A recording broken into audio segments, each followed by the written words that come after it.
Karachi police और street criminal के दरमियान फायरिंग का तबादला, एक मुलजिम जख्मी हालत में गिरफ्तार। कराची के इलाके करंगी क्रॉसिंग नदी के करीब एसआईयू पुलिस और स्ट्रीट क्रिमिनल के दरमियान फायरिंग का तबादला हुआ, जिसके नतीजे में एक मुलजिम जख्मी हालत में गिरफ्तार कर लिया गया। पुलिस के मुताबिक गिरफ्तार जख्मी मुलजिम की शनाख्त एजाजुल हक वल्द रमेज अहमद के नाम से हुई है। मुलजिम के कब्जे से असलहा, मोबाइल फ़ोन और मोटरसाइकिल बरामद कर ली गई।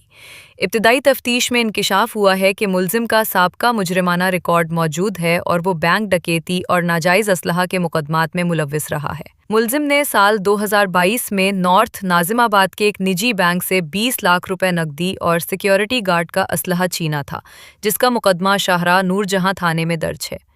पुलिस के मुताबिक इब्तदाई तफ्तीश के दौरान घर में चोरी और डकैतियों में भी मुलव्विस होने के शवाहिद सामने आए हैं। जख्मी मुलजिम को इलाज के लिए अस्पताल मुंतकिल कर दिया गया है, जबकि मज़ीद कानूनी कार्रवाई जारी है।